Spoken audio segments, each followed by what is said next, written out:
And there you go. Now it's ready.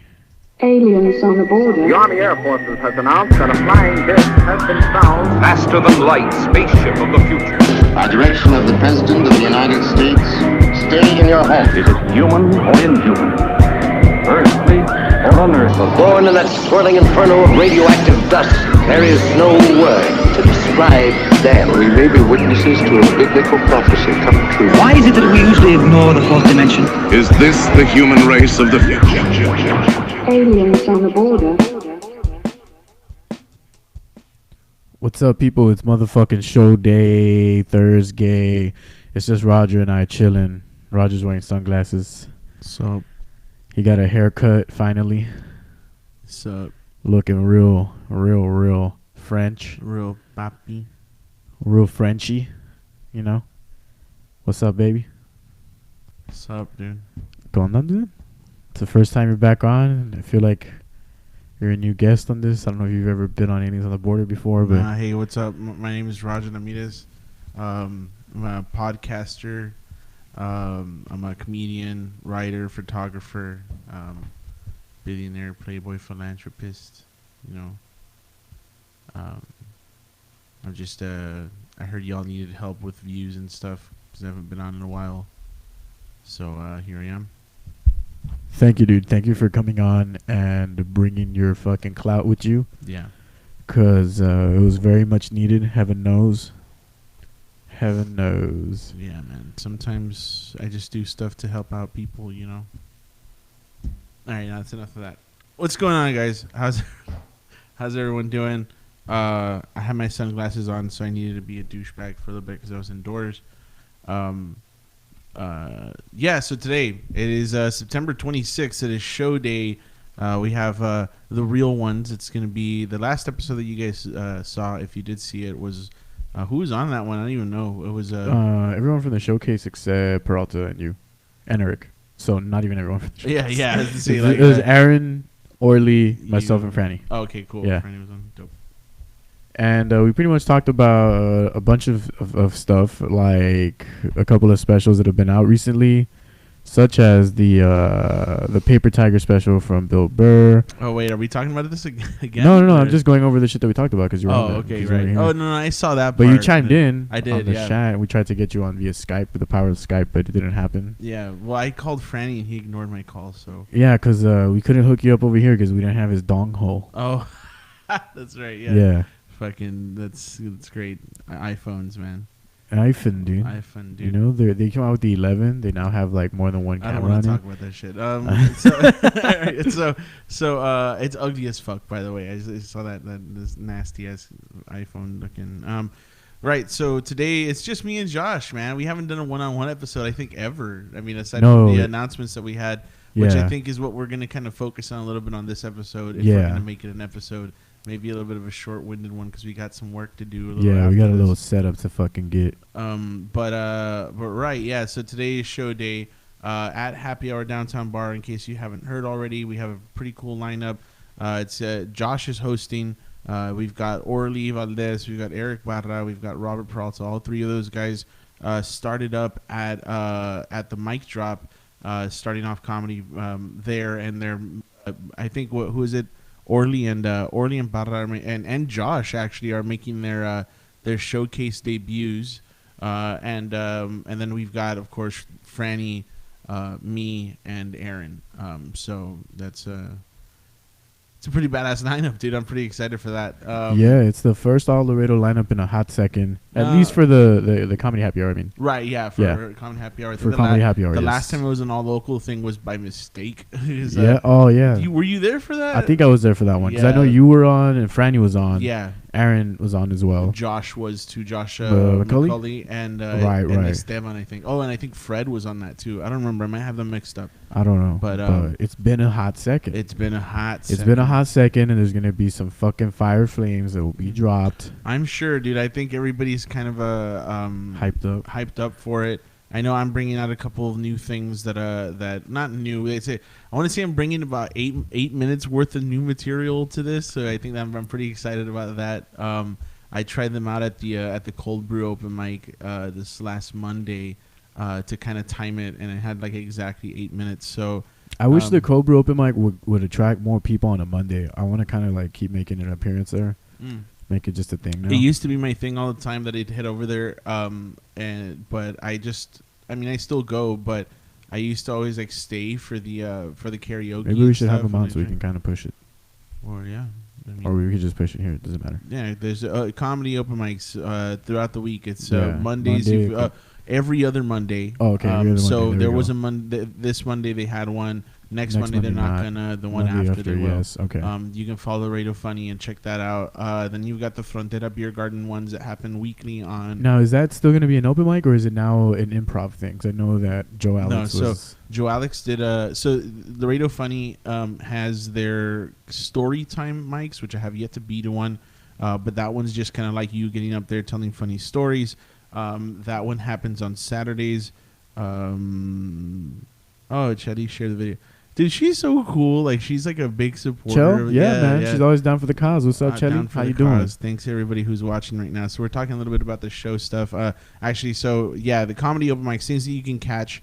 You have Laredo Funny, which runs Mondays at Cold Brew, every other Monday at Cold Brew. They do the story time ones on Saturdays.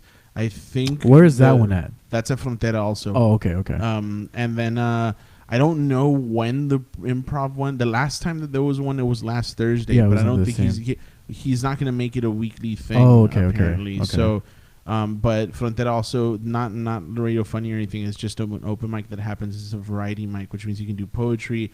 You know, apparently you do karaoke kind of stuff there. Let's just pull up and karaoke a song, dude. They've seen Let's a do couple some Black times. Keys, man. She says, "Hi guys, see you next Friday." Yeah, we'll talk about that in a second. Oh yes. And then the mic drop, which happens weekly every Thursday, except for today, because they already had an event booked in advance. I think like 3 or 4 months in advance, just before the mic drop. What's going on today at Cultura? I'm not entirely sure. I think it's a private gig. Oh, okay. So there's that, and we also have our showcase today. So.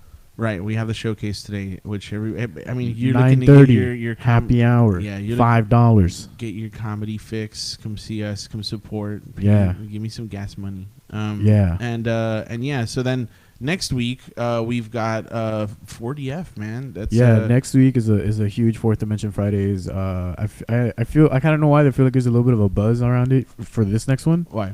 I don't know why. Oh, I just feel that way. Oh yeah, well, I know a lot of people really like the Dark Arts episodes. Yeah, so actually, last time we mentioned it, so last Saturday, Southern Star Brewing Company, sponsors of Fourth Dimension Fridays, which is weird to say.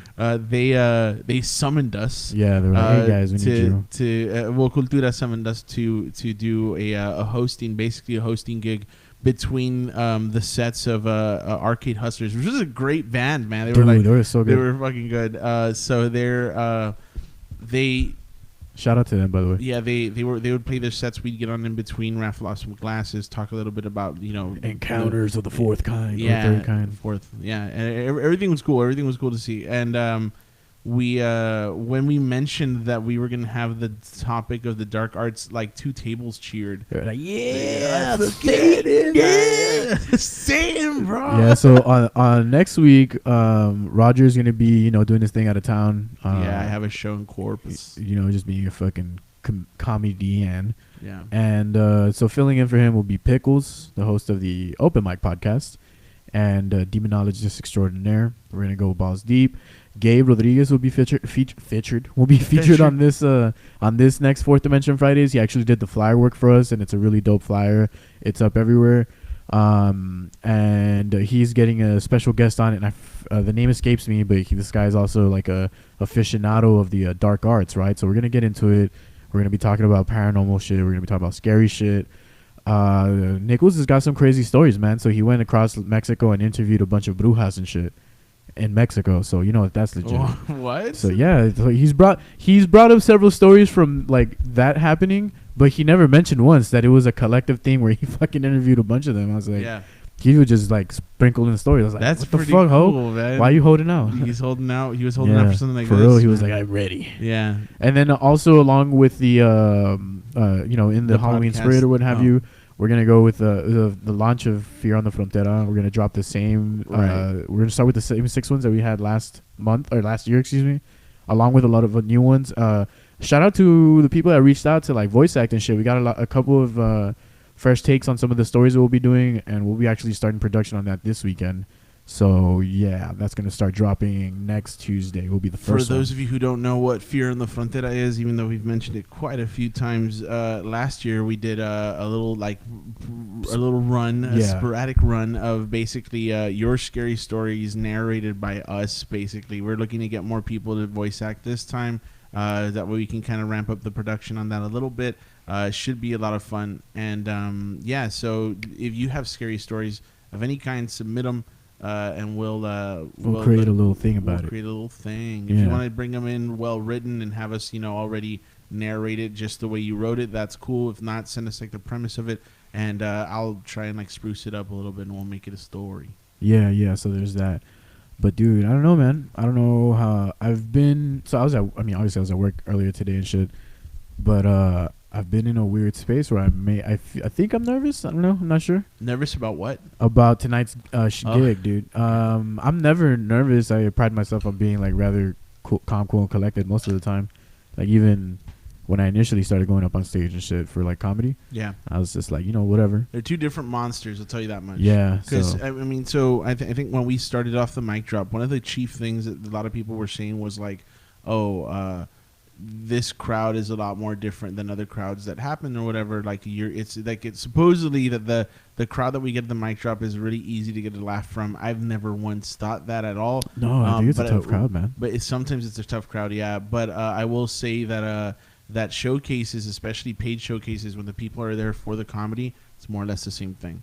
One of the things that I will say is like it would have been scary if your first showcase was a showcase that was like at a bar and you had a bar crowd. That is really fucking like that still messes with me to this day, because the people that are there, they're not there for a they're there to fucking drink. They're there to swallow their sorrow. They're there to drink, and they end up forgetting that they are like, oh hey, I just happen to wander into a place that's also doing an open mic, or, right? That's also doing a comedy show. And so they're like, sometimes it's like you're competing with people and their conversations that they're doing. So it's weird. But every time I've been on the on stage at happy hour, it's always been a lot of fun. So I'm looking forward to it. That's for sure. Yeah, and you've been to a couple of the happy hour showcases. Yeah, man, I've been to like 3 or 4 of them. Yeah. So I'm sure. I mean, just kind of understanding more or less the kind of crowd that he gets, because he gets a lot of people that go like repeatedly, that they're like fans, like you said. So we already have sold out tables. If you guys want to go and check us out tonight, again, that starts at 10, or it starts at 9:30. But get there at 9:30. We'll set yourself up, get a drink, chill, and then we'll get started. So it should be pretty good. I'm looking forward to it. And as far as the nervousness thing goes, dude, let me tell you this: as a professional comedian, I think I manage this stuff really easily, and it's never been a problem for me. I'm just kidding. No, actually, what's funny is it's crippling fear. I just finished seeing on my Facebook memories thing or whatever. On this day, a year ago, I did my first like massive show, which was the one at Casablanca. Nice. Yeah, that was with Aaron, Franny, Jr. This guy named Aaron Long, and Larry Garza, who was doing the hosting, which support and prayers going out to him. He's going through some stuff. If you guys know who Larry Garza, the comedian, is, he's been to Laredo a couple of times. Really cool dude. Just send him your good vibes and prayers. He's going through surgery after finding out he's got cancer again. If you guys have ever seen his act, he incorporates a lot of how he went through chemo and surgery, and leading up to him not having cancer. He went through a scan yesterday apparently, and they discovered a tumor in his remaining kidney. He's only got one kidney. Damn. So he's going through surgery on Monday. Really funny dude, probably the most I would say, in my opinion, the most prominent figure in comedy in San Antonio. So He gives a lot of love to Laredo comedians, and he's always there to support and stuff. So, guys, if you guys know him, send him your love and your good vibes and prayers and anything really that you can do to support the boy. And I'm sure he'll be fine. He's a fucking fighter, that's for sure. But yeah, that and then who was it? Juan Villarreal, which was the headliner. Dude, that guy killed it for like an hour and a half straight. Like, that's just fucking crazy. Just making people bust the gut the whole time, dude. It was crazy. And that was my first show where I was like super nervous. I had been on a comedy happy hour and a Young Guns show with Laredo Funny and Laugh Laredo, not respectively, but yeah, you get it. But Laugh Laredo, Laredo Funny put me on my first showcase.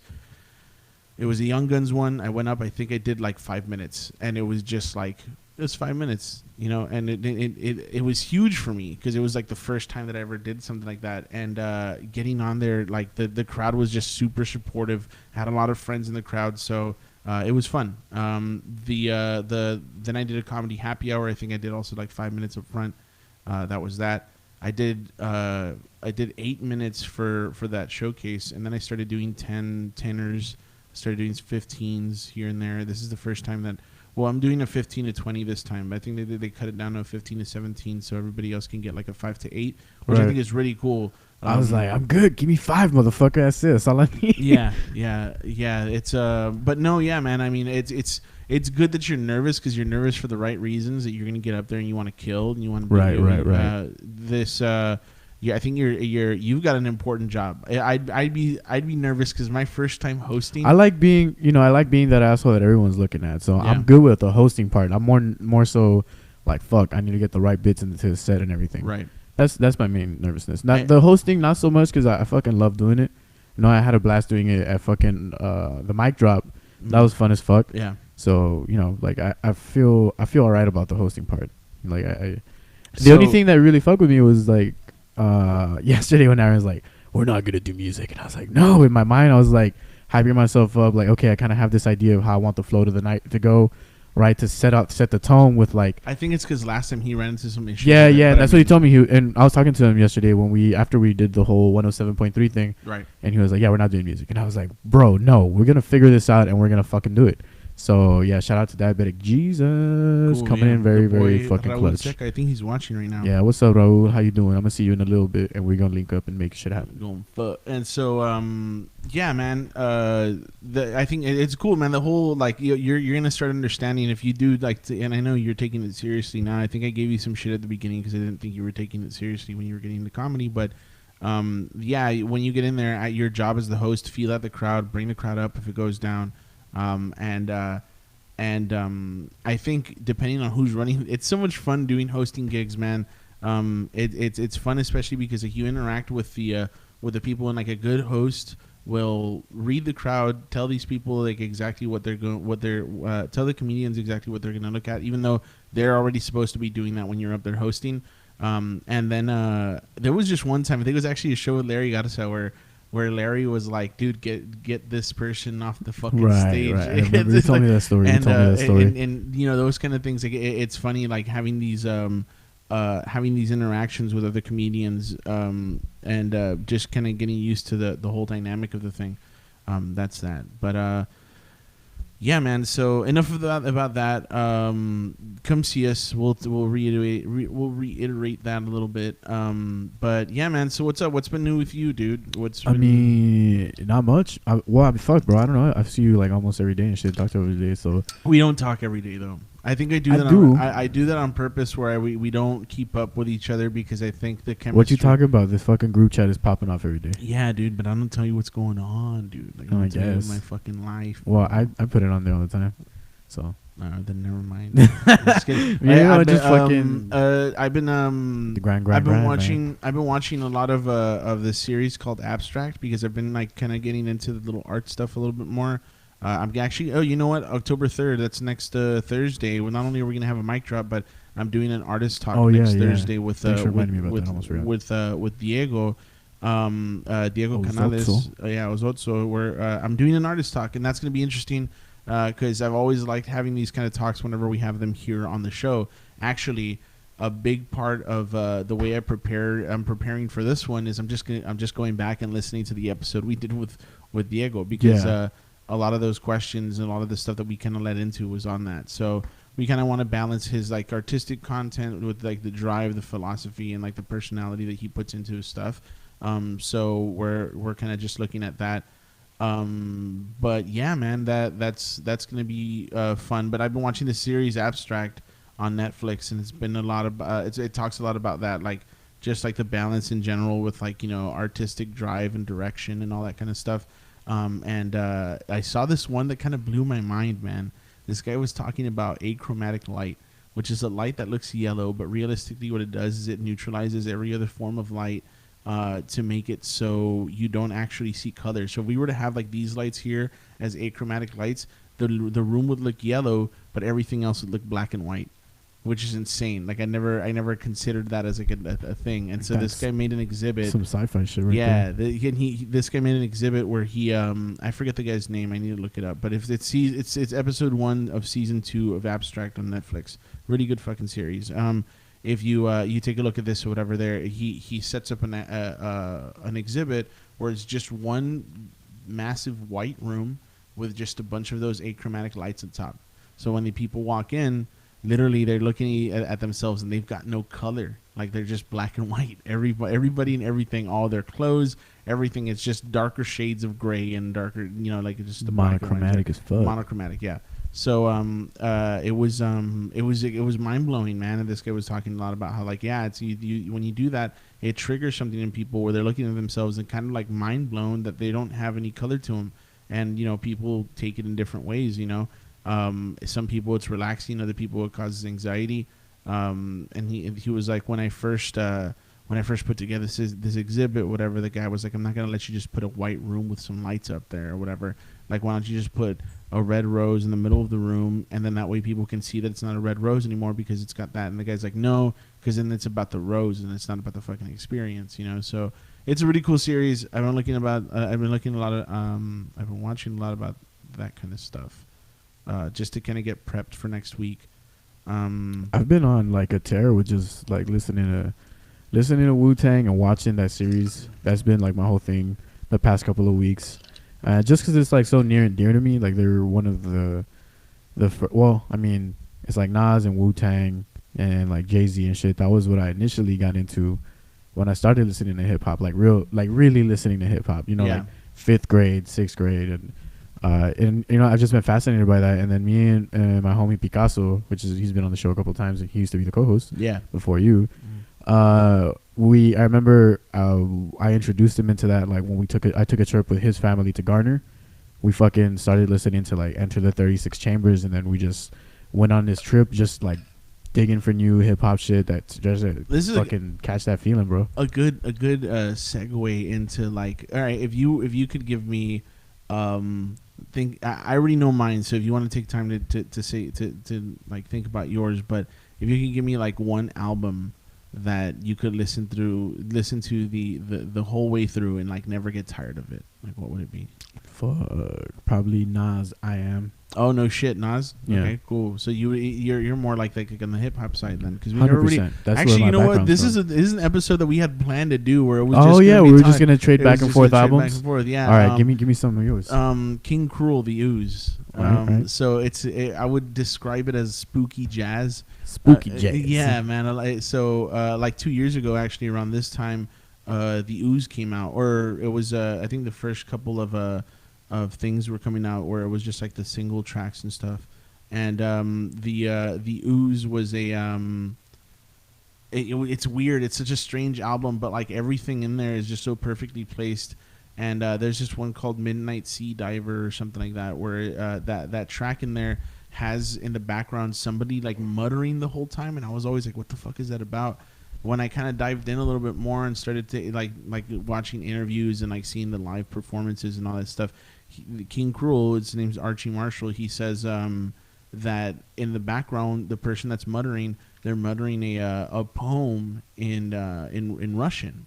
And the poem says... That's creepy. Yeah, and the poem says something about how this person who's going off on an expedition he talks about like it's just one person. It's through the whole album. No, it's just through that track. That one okay, track, okay. yeah. And but yeah, man, that King Cruel has had like a huge influence in the stuff that I've been listening to lately.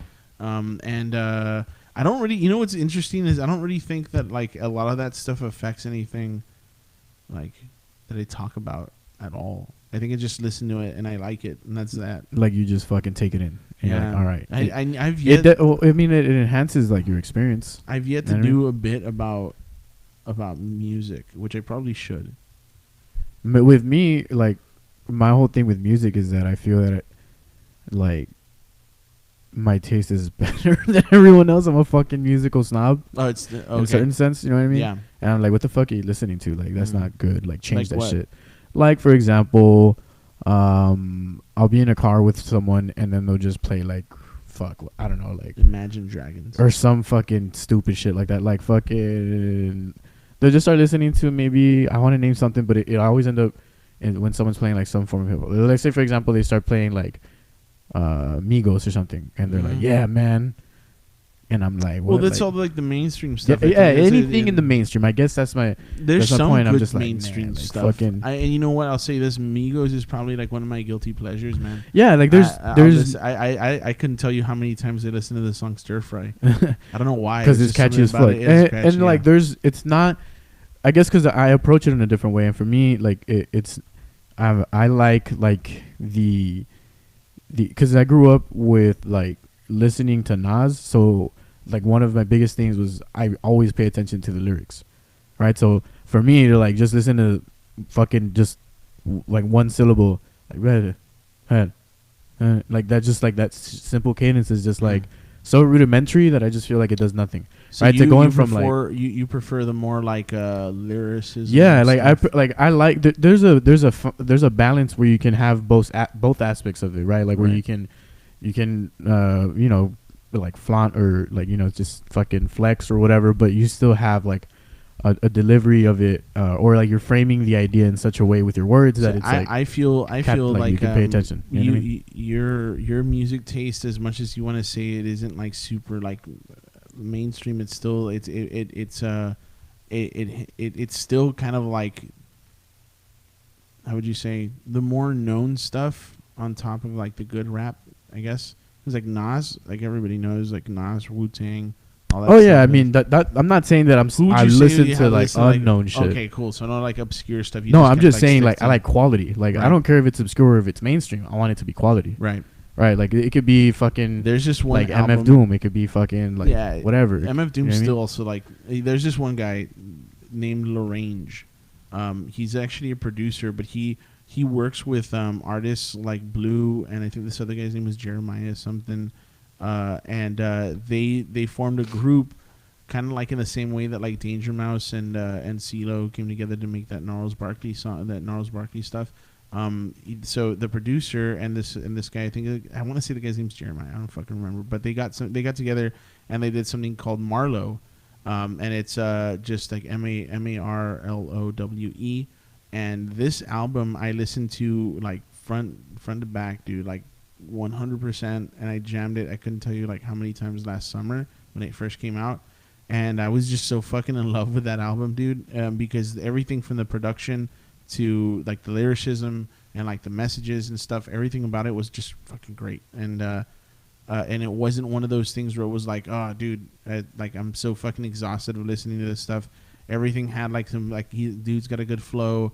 The content of the stuff of the songs were like some cool, shit could become a chore to listen to, right? But like, but like that's just one aspect of it, right? Because that's you ever been to any concerts? Yeah, I've been at a handful of like bigger concerts. What was a one couple of the more festivals. like influential concerts for you? Definitely watching Incubus, because that's also like another one of like my top favorite bands. I fucking hate Incubus, dude. Why though? Nah, I'm just kidding. Incubus is alright. And I saw them with Deftones. I don't like their newer stuff. Yeah, their newer stuff isn't the best, but I really like Make Yourself and fucking the classics. Yeah, like the older shit. That's the best stuff. And then A Crow Left of the Murder. That shit's fucking dope as fuck. I did kind of like Anomaly though, that song. Anomaly or whatever. Yeah. Mm-hmm. Anomaly. That's what it meant. No, so yeah, that's good. And but it was more so like seeing them together with Deftones, because I've always really liked Deftones as well. And like the fucking Deftones is really hit or miss for me too, man. Yeah? Like sometimes I don't know, I just can't explain it. Like Kiana will listen to a lot of it, and I always make fun of it. Like I always do, like I exaggerate his voice. I mean, just whisper. The hole in the earth. I don't know. I'll listen to Hole in the Earth though, and change it. I want you to change. I watched you whisper, bro. Dude, I don't know. Yeah, but so I mean, that was one of like just more so because Incubus is like something that's near and dear to me. But I think the music festival that we went to back when like my fucking junior year in high school or senior year, Warped Tour. No, it was the Never Say Never one. I got to see like Enter Shikari, even though their show got cut short. Okay, yeah. I got to see The Word Alive, which was like that was the first time I ever saw him, and I got to see him once more after that. And then I went to go see A Day to Remember twice, and Atreyu. And the first time I saw A Day to Remember, I got to see Silverstein as well. And then I also saw August Burns Red, A Day to Remember, and then some fucking random ass gay ass band from San Antonio that sucked. And then the second time I saw A Day to Remember, I saw them with The Word Alive, not Blessed to Fall, Under Oath. And then one more band that the name escapes me right now. And then I saw A Day to Remember. And the next day, at that same venue, but inside, I saw Atreyu and like the Architects and Chiodos. But damn, that's a whole fucking that's some badass like middle school playlist. Yeah, stuff. dude, it was fucking dope. And that was like I used to fuck with Under Oath like heavy. I don't know what it was. I had shirts of them too and stuff. It was weird. I just the fucking black fingernails though. No, I never that. No, I had gauges though. My mom wouldn't let me. She was like, no, she would. She thought I was like, yeah, exactly. Isn't it like a fucking Christian influence band and shit? Yeah, it is. And I try to explain, that's hilarious. Like they're talking about Jesus. I don't say that. Explain that to her, but she didn't like it because the shirt that I bought was a Zeppelin that had like Under Oath on it, and it was dropping a bunch of bombs.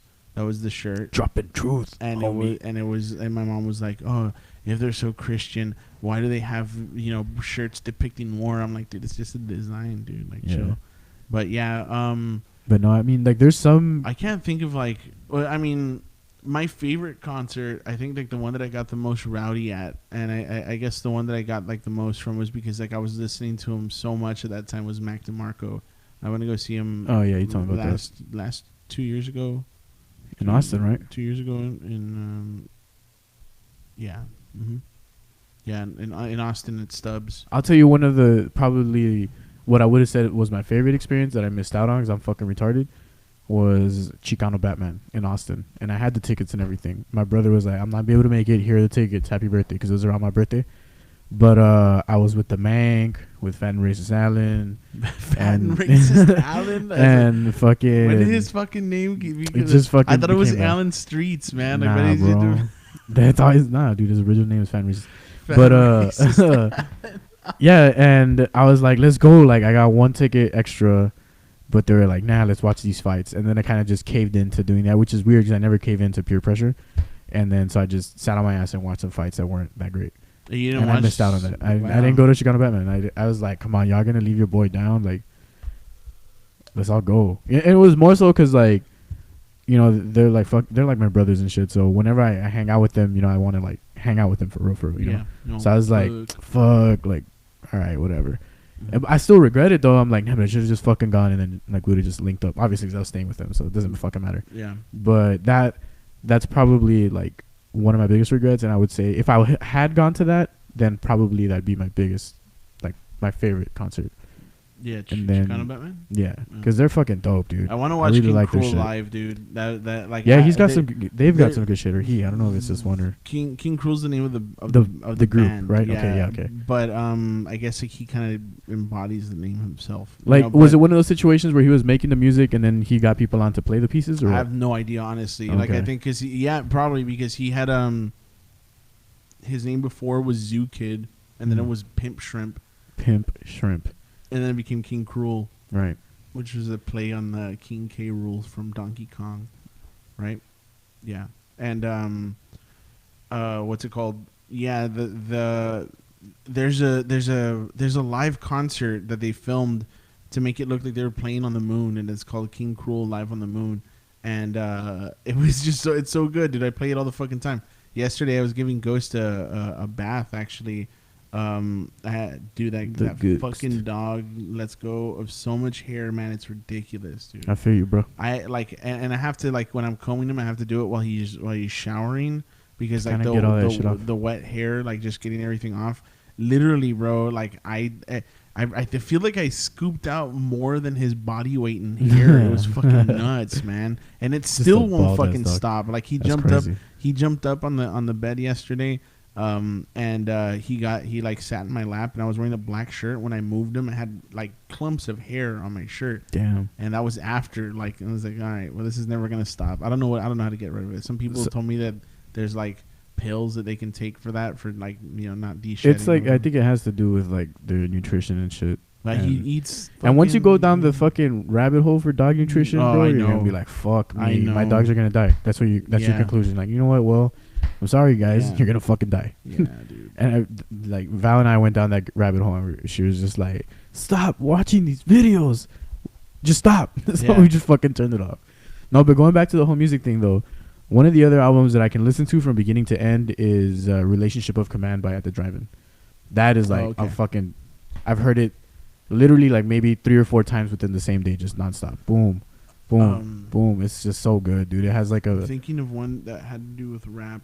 Oh, A$AP Rock, dude. Not A$AP Rocky. Not A$AP Rocky. Right. A lot of people make that fucking mistake. I'm talking about A$AP Rock, AESOP Rock. Like A$AP's Fables. And yeah, exactly. And A$AP Rock, he has this one album called Skeleton. And it's just, dude, like honestly, like probably one of the more like influential albums that I listened to. It has this one song in there called Cycles to Gehenna, and it's a song about this dude, I guess, like on his way to like a funeral or whatever on a motorcycle or something. He has this like one really profound line where he says like, when you can't get your dead friends' names at your phone. And I was just like, shit, man, that's you know, little things like that he like rhymes. And also the song on there, Go for Guts. That there's a whole last part of that song.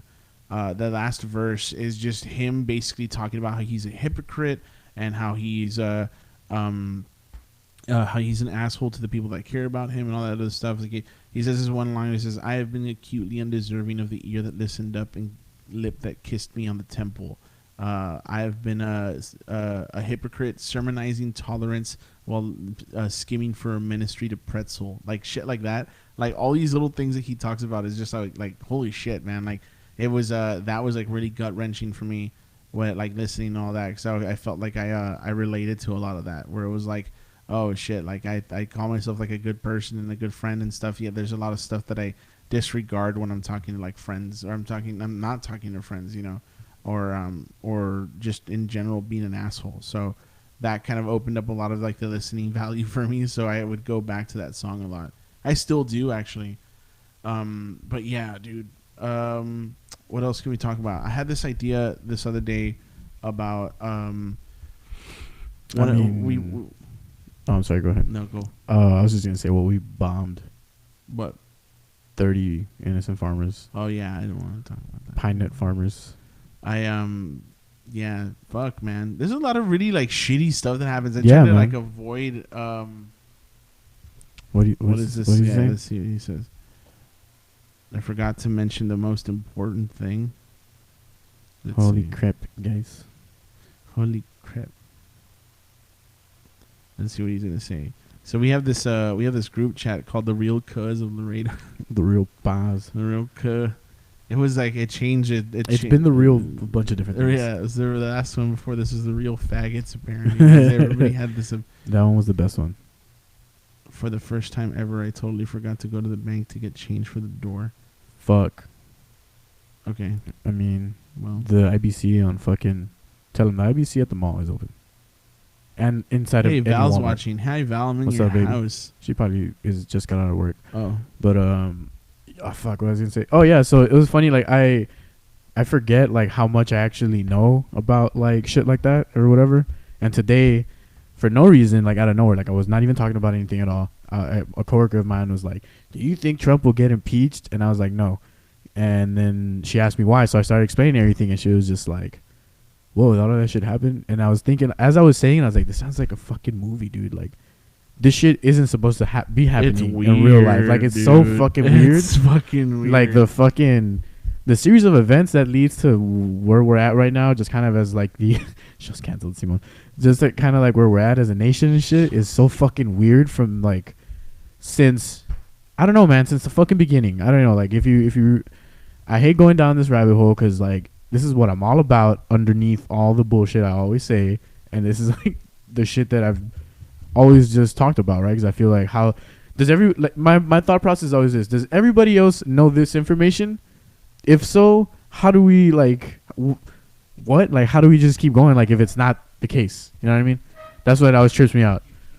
Yeah, and what I mean is like, you know, just endless perpetrations of like, fuck it, dude, let's just propagate war because it's profitable and infinitely just keep killing and let the rich get richer, the military industrial complex. I don't think it's a case of people not knowing the information. I think it's a case of them not caring, dude. But like, right, like we're so comfortably numb. Like it's gotten to the point where powers that be have perfected their process enough to say like, well, they're not going to care because we have them just, they're so comfortable.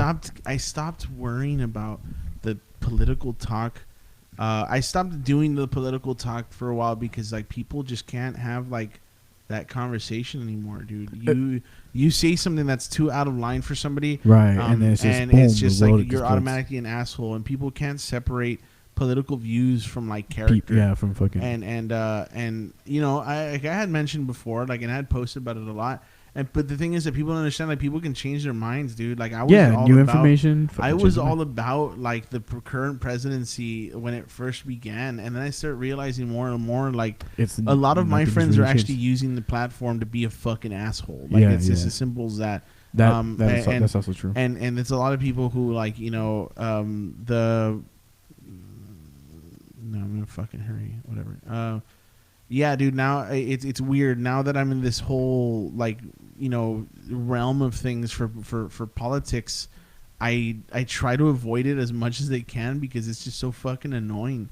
And I realize that people who are using like the people who are using the current like presidential platform to just be a dick. Yeah, I'm not about it. Like, I've never once been in this like, oh, you know, I feel like my feelings are more valuable than someone else's or anything like that. That's never been the case. So I don't know. I identify a little bit more as like left leaning now, but I'm definitely not all the way because I do realize that some of the fucking thing, dude. You know what? Here's an interesting story. Now, you want to get a little political, dude? Yes. All right, cool. So check this out.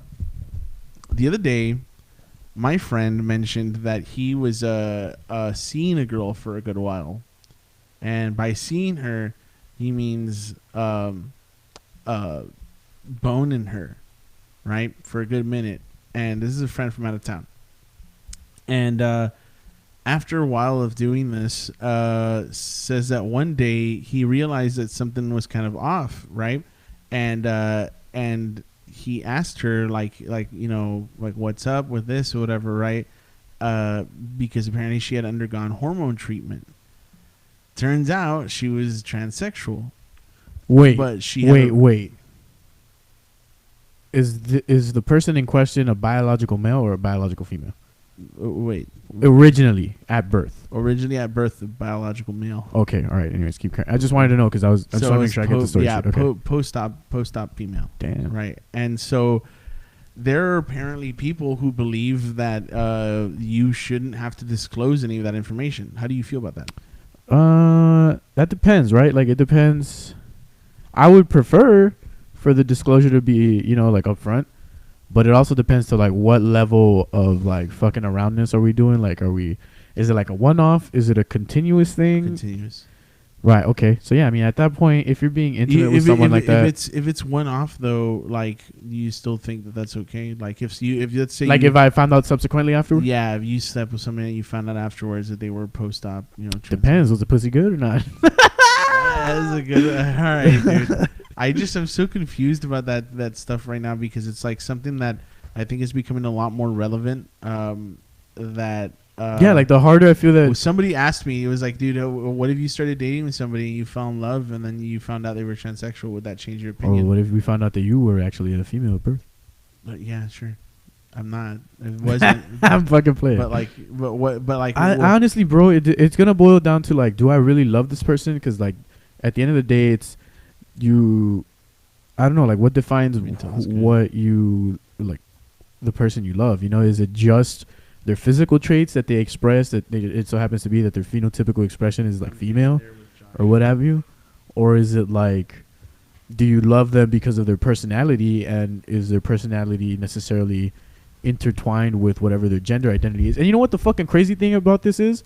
This all has gone so far from originally just being a joke of like, hey, they're trying to have like a transgender restroom, and it was a South Park thing. Right. And now it's like a fucking full blown like fucking respect my shit. And I get it. Like, I'm not out to try to offend anyone in any way, shape, or form. But Demi's gonna knock over the camera. Where is she? When did she get in here? She was in here the whole time. She was sleeping by my feet. Hey, Demi. Demi, no. Demi, stop moving. So Demi is my dog, and she's a little chunker, and she's sniffing around the room. Why is she sniffing? Probably because she smells the essential oils over there. Oh. All right, yeah, man. So I want to steer this clear of the no. I want to talk about something interesting. I feel like none of this stuff has been interesting. It's interesting to me because we live in the world. Like, I don't know. Like, anybody watching want to talk about something? Comment. I don't feel like insulated from it. Like, because in a sense, because in Laredo it's not something that's predominant, but also it's close to me because there's a situation like literally right around in the vicinity of my circle that is that situation. So like, it's like, whoa. I just don't know how to take it though. I studied. I took one class. It was called sexual literacy, and it's a book. Did you learn how to fuck? It's a class about fucking books. I told that joke once on stage. It was great. Anyway, but I took I took a class called sexual literacy. It was supposed to be a seminar class. A seminar class for those of you guys who aren't from TAMU. Or they're classes that, like, as a freshman you go and you're supposed to take. It's a waste of money. Here's the thing. Oh, you know what? How about I talk about? Never mind. Okay, yeah, so talk about it. I got sick one time. I got really sick, and I ended up having to drop out of school, and some stuff that was going on with my pops at the time. And I ended up having to leave school and like focus on like the family stuff that was going on for a bit. And when I got back, I just did regular classes, and then they told me after a while, they're like, hey, you haven't finished your fucking seminar class. You have to take one. So I took this class as a 25-year-old amongst a bunch of freshman kids. That's interesting. It was crazy, man, because it was like, you know, like the content, like the kids, obviously they weren't really too receptive of it, which made me feel weird because I was sitting there and I was thinking like, yeah, dude, I get it. Like, that's cool. And it was just strange being in this whole like room in the situation while these people didn't know what the fuck they were talking about.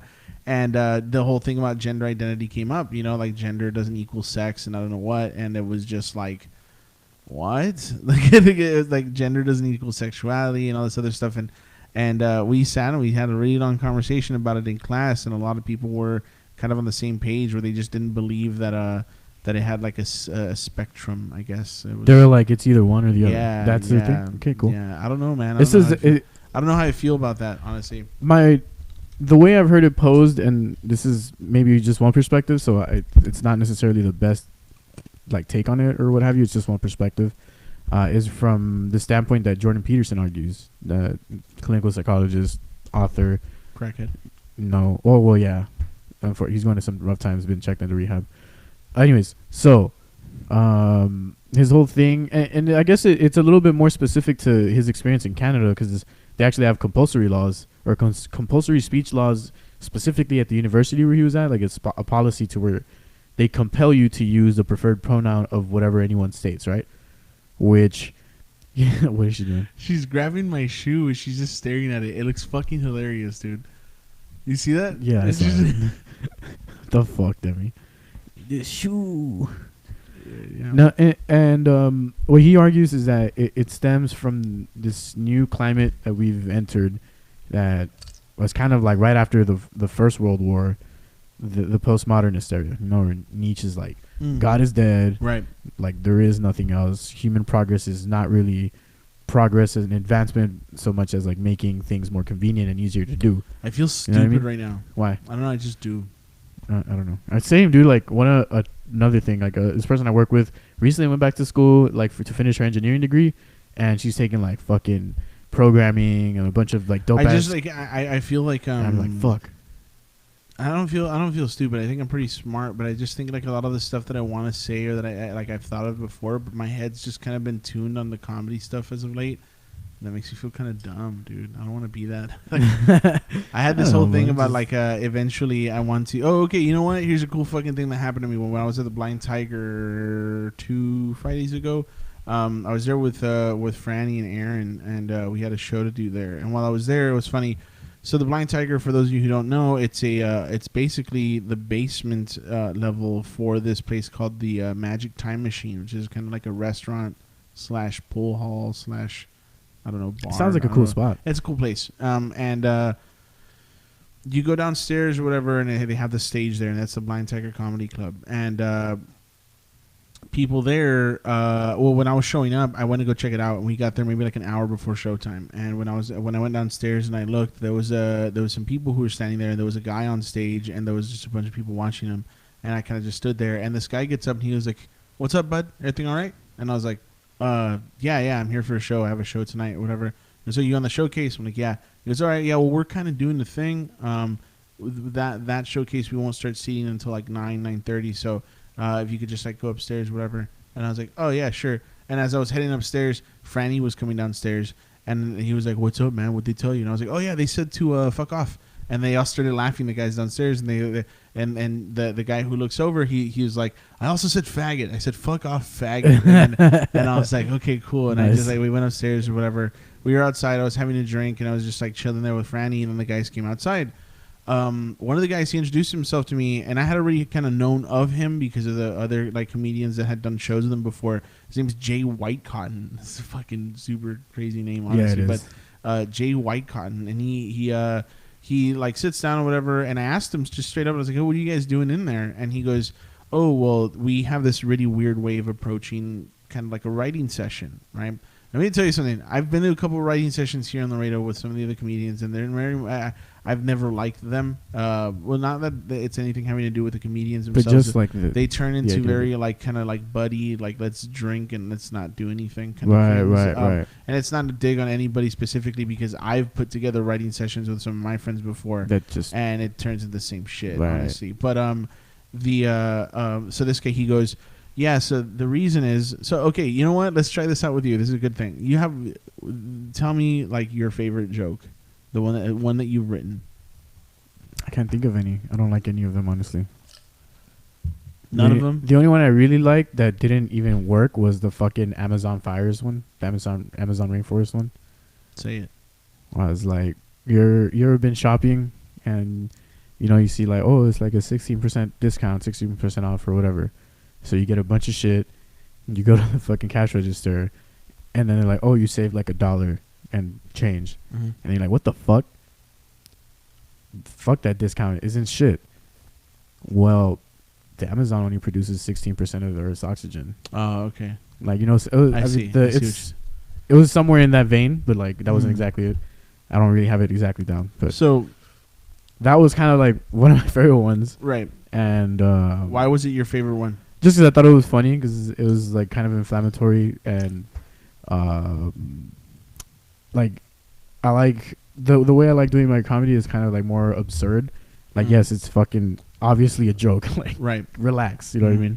And I think that kind of comes from the way I always fuck around with like Mikey and Alan and like all of them. So because we always do that shit to each other. Let me tell you about the conversation we have with this guy. Okay, right. So this guy, he's like, okay, so we take a different approach or whatever, and it was actually great. I've never seen him do comedy, but the conversation that we had already kind of tells me that he's either a good comedian or good at training comedians, because he tells me, he's like, all right, tell me one of your favorite jokes, or tell me a bit that you're working on right now. And I was like, okay, sure. And I told him the joke about my dad doing the whole Brokeback Mountain thing, and I told him the joke that I was working on was the vaping one, right? About the whole vaping ban and all that other stuff, whatever. And he goes, okay, why should anyone give a shit? He goes, why do you give a shit? I'm like, what do you mean? He goes, why do you think one joke is working better than the other? And I was like, I don't, man. I think I could work them both like at some point. He goes, okay, cool. So do you give a shit? And I was like, I actually like. He goes, why are you telling the joke about vaping? Do you vape? I had a cigarette in my hand. I'm like, no. And he goes, all right, yeah. So why the fuck? Why are you telling a joke about vaping? Why do you give a shit? Right. And I was like, well, just because I want to make people laugh. I don't actually give a shit. And he goes, yeah. See, look, that's a really easy. Answer for anybody in general. So how about you tell me something you do give a shit about? And I was like, well, I care about my parents. And he goes, oh, so if you're telling a joke about vaping and you have another one about your parents, why don't you tell one why does that one about your parents kind of apply to you a little more? And I was like, well, because I love my parents. They're supportive, and they've always been there for me, and we've gone through some hard times or whatever. And he goes, you mind me asking what kind of hard times? And I was like, well, my dad was deported. And he's just kind of like, there you go, man. That's a super easy avenue to use. And I was like, what do you mean? He goes, you have personal trauma, like something that's traumatic experience for a lot of families. How do you apply that to your jokes? And I was like, I really don't, actually. I started thinking about it. I was like, I don't. And he goes, so you talk about your parents being supportive and stuff. You didn't say anything about them being supportive at all in that last bit that you did about the Brokeback Mountain. I'm like, yeah, shit. You know what? I didn't. So that's why I made that new joke about the whole, being fat and my mom, telling me. Right. So that was more about like them being supportive and stuff, right? So anyway, but he tells me that, and he goes, how can you construct a joke where you put together the stuff that people were, you put together the stuff that you like give a shit about? He goes, here, I'll tell you one. I opened up my vaping joke with the whole, like, I think it's funny that, vapes are looking to get banned before guns, when, guns have killed more people, whatever. Obviously a super absurd political stance, but I said it. He goes, so you could say it like this. Trump's agenda is so weird because it went like this. Get rid of terrorists, get rid of my dad, getting rid of vapes. It's fucking weird. And I was like, you know what? That's good. So I'm thinking about incorporating it. So this guy had this so like it was kind of like and those are the kind of conversations that I like having about comedy, because it's just like, okay, I'll give you this. I didn't get to talk too much about Paper Tiger last time because I had only been halfway through it when I watched it, but I watched it all, and it's a good special, dude. I think out of the two, Sticks and Stones and Paper Tiger, I think I like Paper Tiger better. But there's also just so much like that I didn't realize, because it's weird. I think I need to watch them all with like different people. But I also don't want to be like a fucking critic, man, because I don't want to be that. I don't want to be that person for every comedy special. I don't want to have to watch I just want to enjoy it. I don't want to watch a comedy special and be like, fuck. To get over all that, I started watching or I started listening to Mitch Hedberg stuff again, man. It's just fucking genius. Like every little thing, like he's my favorite comedian for sure. But anyway, in Bill Burr's special, my favorite joke is the one where he's talking about sex dolls, right? Because you used to have to go and you buy this thing and you fucking blow it up, and you're there and first you have to be really quiet. So now I remember that bit. Yeah. You had to pray to God that nobody was fucking out at the coming time. to life or whatever. She was fucking funny. And then he says that whole thing about the cars. It cracked me up because everything gets better. Cars got better, right? You remember cars before they used to have that old horn, oh God, right? He goes, and then he says like you'd have to crank it up, run over your best friend or something, because it only had one airbag. So you're like, turn it on. My family. That shit was great, and it cracked me up. But then he takes a huge, like a sharp turn. He goes, well, why would you ever go back to a normal woman? You say you get there, starts nagging. She talks about her hopes and her dreams and stuff. And then eventually she's just kind of like talking, whatever. And you're standing there like, why isn't this thing blowing me right now? Like I clearly walked into the room, and that to me, like I was watching it and I was watching it. I was kind of finding it funny. And then I was watching it with Kiana, and Kiana was like, her first reaction was like, all he's doing is yelling and being misogynistic. And I was like, But that's his style, man. Yeah. Like, that's his style, and he wraps it up so well because he talks a lot about how like his anger goes through something, but like in terms of like absurdity and stuff. And she's like, "Well, I don't see how that's funny," and I was like, "Damn, I don't know how that's not funny." I was like, "Well, I mean, I guess the reason why I could relate to that is because like I can't relate to it. Like I'm a male and I'm not using that as an excuse to not like do anything, but he says that whole male feminist thing. I can't champion for you and then go and live my fucking male life.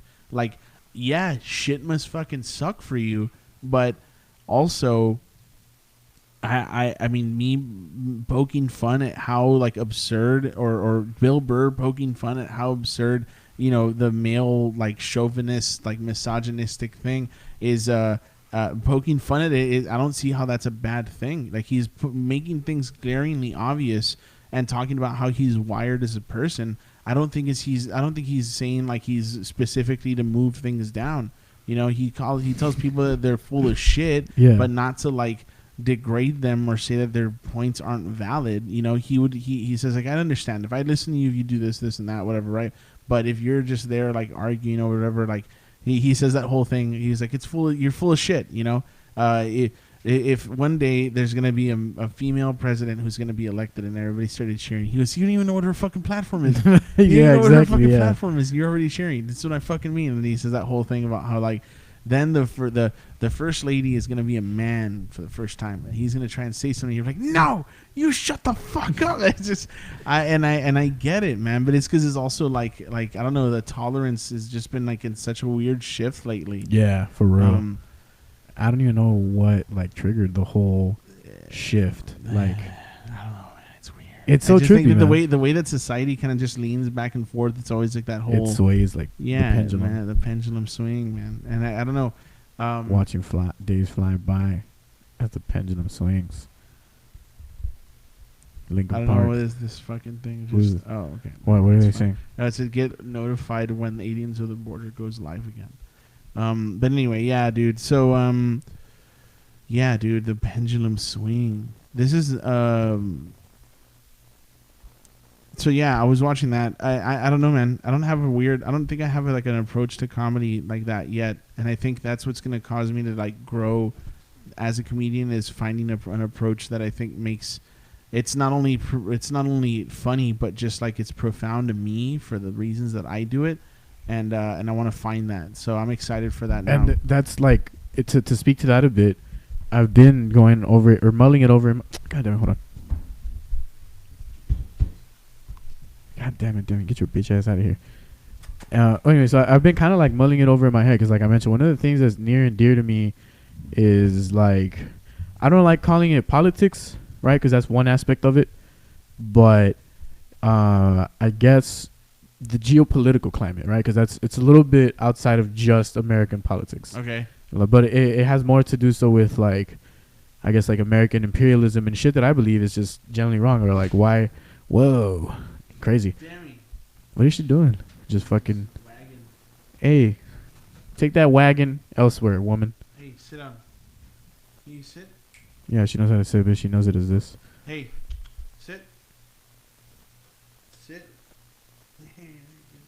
Yeah, so like I feel like if the more I tap into shit that I really care about, it's gonna start leaning in that direction sooner or later. I've just been avoiding it as much as possible because I don't know, like I just don't feel like if I start dropping shit like that. Like I was thinking about okay, I don't even want to say this premise, I might fucking pull it out. But I'll tell you right now. A new joke? Yeah. Okay, dude. All right, you know what? This would be. Let's wrap it here because we can. It's an hour. We're at an hour. Oh, okay. Well, let's plug. All right, we're gonna plug then. Yeah, and then I'll all right, cool. So this is kind of a filler episode, guys. We just had to find some shit. Filler. All right, we're so going straight Naruto on your ass. Filler. Okay, cool. So today, the real ones, comedy happy hours by Laugh Laredo. It's gonna be at the Happy Hour Downtown Bar on Iturbide Street. It starts at 10 p.m. We'll get there at 9:30. Starts at 9:30 p.m. today. That's hosted by Josh Castillo. You've got Orlando Valdez. Eric Barra and Robert Peralta as their special guests for the night. Featuring is Francisco Flores and yours truly, Roger Ramirez, and then we have headlining Aaron Suarez. That's going to be tonight. It's $5 entry. You can. And I heard they had $2 pizzas. And so head out and check it out. Next Friday, Fourth Dimension Fridays. That's going to be Josh Nichols, a special guest. I don't know what his name is, and Gabe Rodriguez. Gabe Rodriguez of Por Vida Tattoos and Blue Rose Tattoos, and Gonzalo's Print Co. They're going to be talking about the dark arts. That's the Fourth Dimension Fridays. If you don't know, if you ain't know already, if you don't know, then you won't know. The Fourth Dimension Fridays is a live audience podcast. You can go and you can interact. You can be part of the conversation, and you can watch us. I know I won't be on the next episode, but you can watch us as we dick around on stage, and it's a lot of fun. So go and check that out. Special musical performances. Opening the mic for us is going to be Marth Dahl. And closing out the night for us is going to be Justin Lorenz's. So we're going to switch up the music acts just a bit here. Cool. We're going to open up with the music and then close with the music. As always, check out the mic drop every Thursday except today. We'll be doing it every Thursday. It'll be back on next Thursday? Next Thursday. That's October 3rd. What else do we have to plug? That is... just send your stories. Send your stories for Fear on the Frontera. We're going to DM our Facebook page. DM us on Instagram. Email us at aotb.cast@gmail.com. And so we'll see y'all soon. Hope to see you at the show tonight. Come out and support. It's the first all local showcase that's featuring a lot of comics, or the best comics that have been coming up at the mic drop. So go and check it out. See what we've been doing. See what we've been working on. And I love you so much. Goodbye, people. Besitos.